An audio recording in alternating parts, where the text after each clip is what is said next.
Hi everyone, welcome to Me and Grok in the Kitchen. I'm super excited about today's recipe, which is American Chop Suey.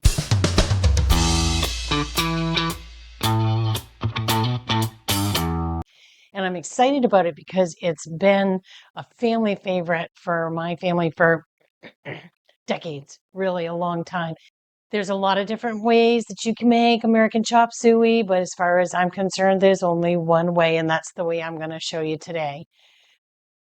I'm going to show you first what I have for ingredients. I have here a can of, you guessed it, peeled whole tomatoes. Again, as we talked about in the meatballs and pasta sauce recipe video, these are the least processed. You don't have to add a lot of anything to it to keep it from having too much acid. It doesn't have a canny metallic taste to it. It's really your best bet. And in this particular application, you're going to like it a lot because it's going to have some texture to it. I want to be clear and say to you, you do not have to use this. You can, and I have used other kinds of tomato products. I've used pasta sauce. I've used, oh my gosh, I've even used pizza sauce. I've used diced tomatoes. I've used just plain sauce. I've used you name it, whatever kind of tomato product, I've used it. My favorite to use is when I have a garden and I have whole tomatoes that I've canned myself out of the garden. Those are the best. But 28 ounces of canned product, whichever one it is you use. I also do, by the way, have a can of diced tomatoes set aside just in case, because this is one of those things where I'll adjust it based on how everything seems to be performing today during the recipe. I also have 1 pound of 80/20 ground beef, 8 ounces of just regular macaroni. I have about half a medium onion. Yes, this is not dehydrated, it's real onion. I had to chop it up. I have 1 teaspoon of minced garlic that I got from a jar. I have half a teaspoon of salt. I have 1.5 teaspoons of cumin, and I have 1 tablespoon of chili powder. That's it. And it's like 1, 2, 3, 4, 5, 6, 7, 8 ingredients, in case anybody's counting. Okay, so from this point on, everything I do is going to be on the stove. So I want you to take notice. I have here, I think technically it's considered a wok. It's just the deepest sauce pan that I have. I also have some water over here to the side because I need to cook my pasta. So I'm going to actually bring that up to a boil while we're talking because this is going to go fast and then I can add my pasta right in. So the first thing I want to do with my big pan is I'm going to add a little bit of oil, and I'm just using plain olive oil this time. I am not using my butter flavored because that butter flavor is just going to get lost in all of this stuff. So into this, I'm going to add my onions, and I'm going to just saute these. I don't really want them to be brown.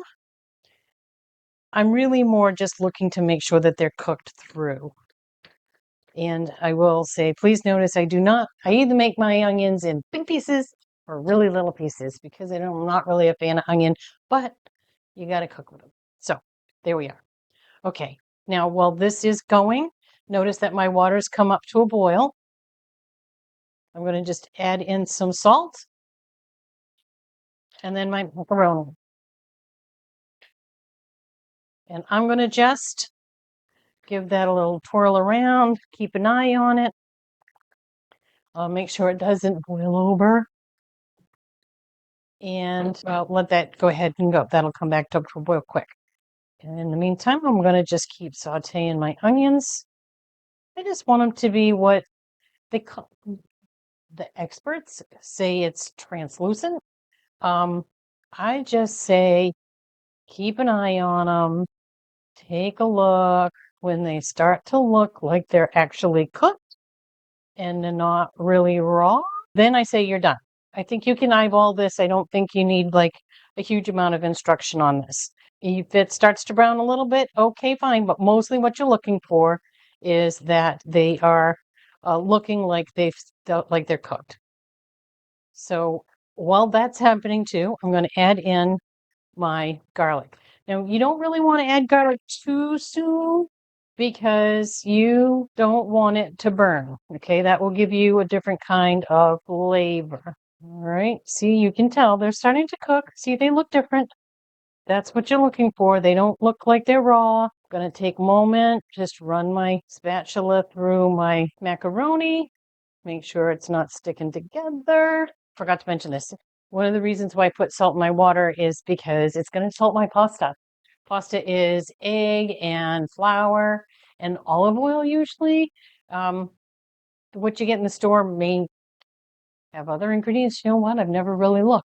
But it doesn't have salt in it, not necessarily. So add some salt to your water. It seasons that macaroni. I swear you will notice the difference. And you can do it without adding a lot of sodium to your diet, which is something that I'm always concerned about. Okay, so you can see that I've got a little bit of brown on my stuff here. I'm going to add just a little bit more olive oil.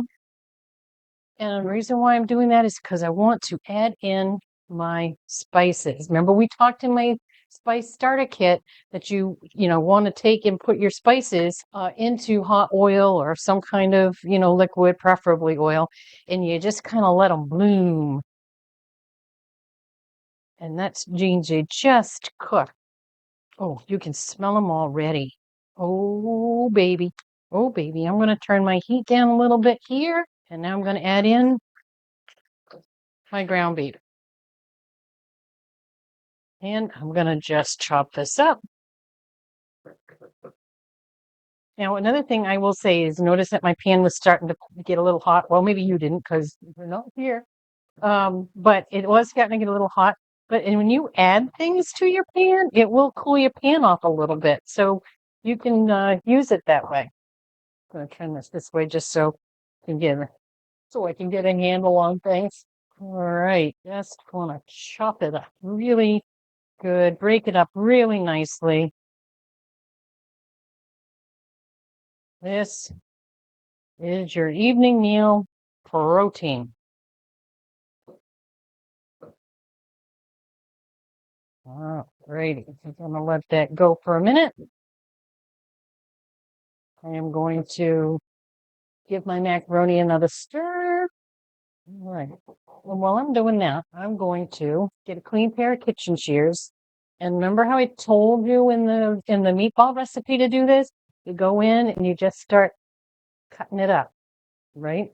You can do this when it's in there, and I'll probably go in and check and make sure that I've done it. But this is a good way to start. You're not trying to make it the same texture as diced tomatoes. You're just cutting up some of those big pieces. And like I said, once it's actually in, I'll check it again for any big pieces. All right, stir my burger around. What we're looking for, see this pink? We're getting rid of that. We don't want any pink burger in here.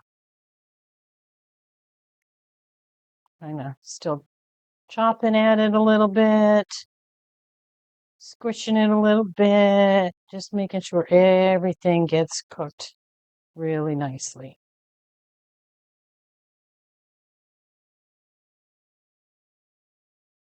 All right, I am not really seeing anything more for, there's a big piece, we're gonna get rid of that. Not really seeing anything more for pink burger in there. So in goes my last ingredient. There's those tomatoes. Right. And you see I still have some big pieces. So I'm going to go in and I'm making sure not to hit my pan, right? Because I still want some big pieces in there. All right. Perfect. Perfect.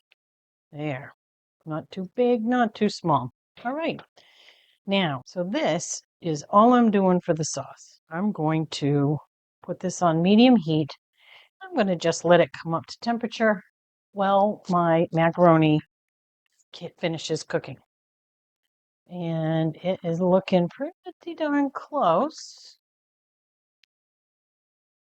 Pretty darn close. This is one of those times where So oftentimes if I'm serving some kind of pasta, I will boil my pasta sauce to a certain stage and then I will turn it off. And that allows me to have that pasta ready at just the perfect texture when I'm ready for it. And it's a timing thing. It's something you kind of have to learn. I do that. Today, though, because this is going to be ready to eat as soon as we add that pasta, I'm actually going to make sure that it's really fully cooked, if not maybe a little overcooked. Also try to remember that as your pasta cools and sits in your sauce, it's going to soak up some of the liquid in the sauce. So you kind of want it to be, fairly hydrated before you put it in there, or all your sauce is going to go away and you're going to have to add extra to it, and it's, maybe going to change up your flavors. This is looking really great. Okay, here's my sauce. All right, I'm actually going to turn that off. Okay, now I have a strainer. I'm going to just use a pot holder because this is going to get hot, so I want you to be very careful about it when you're doing it. Don't grip your pan if it's not one of those ones that doesn't get hot. And I'm going to come right to the sink.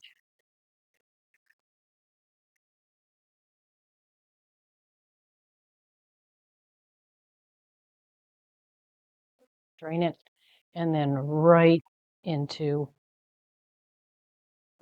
my sauce. I'm going to stir this together. This looks great. I don't think I'm going to have to add any additional tomato product to this. Okay, so what I'm going to do now is I'm going to just let this sit right here the way it is, looking all purty, while I get a salad together and grate some cheddar cheese. Okay, so I have switched out my spatula for a big old spoon, and I'm going to use that to give myself a really big portion of this. This pan right here represents 6 servings. So a very, very hearty meal for the weeknight. You saw how super fast it was, how quick, how easy, limited number of ingredients, nothing crazy, really easy to put together. So here's my bowl of pasta, and I'm gonna, you know what, to heck with that spoon. I'm gonna just, I know I don't usually garnish, but this really is less about garnish and more about adding flavor. So excuse my fingers while I get my cheese. But here we go. This is it. This is you can use a spoon or a fork. I'm probably going to use a fork. And I have these wonderful butter rolls to go with it.